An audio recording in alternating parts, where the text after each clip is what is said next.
Alright, so this is the second time I've done this. My camera has run out of juice. Not even my camera, camera of a friend's that I've been using for video purposes. Bought a house this Saturday. Pretty exciting stuff. I have a phone that I use to figure out my auction formulas on this phone right here. Except this Saturday, when I got to my first auction house, the auction already started. I started to frantically punch in my numbers in the spreadsheet that I'd created that gives me the magical number that tells me how much money I'm going to make. The formula was gone. Deleted, lost, whatever, I don't know. So I didn't really want that house anyway, so I left. After the auction had ended, I left to go to the next house because there were 4 auctions in a row.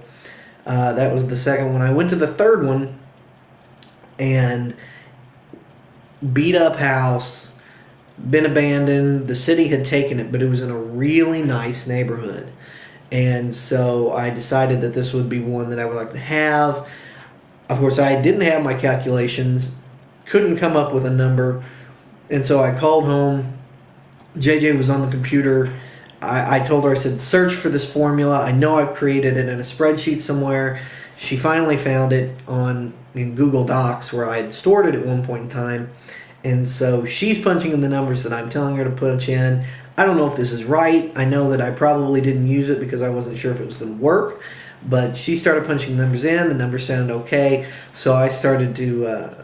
I had to buy this house by shooting from the hip. The more the amount went up, the more I got nervous because, you know, every little dollar counts when you're doing this. So in the end, though, I was very confident in the price. I was working it every way I could in my head as fast as I could.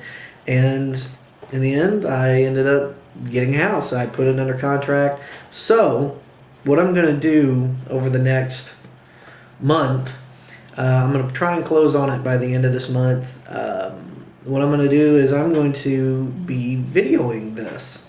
I'll be telling you, I don't want to videotape the actual changes in the house because, frankly, I don't want a record of anything that's done to it. Not because I'm going to do bad things, but because I don't want at any point in time somebody to look back and go, well, you didn't do this and you should have done this. Because I don't ever make any disclaimers when I sell the house to people. So, but I will be giving you updates on the rehab of the property, and you can follow it on my website, my blog for my flip properties at ibuykyhomes.blogspot.com. It's ibuykyhomes.blogspot.com. So I'll be giving information there. Hopefully maybe somebody who's watching has some questions about how to do this. I'm happy to answer those as well. If you do, we'll go from there. Otherwise, bought a house. That was interesting. So I guess I'll see you next week.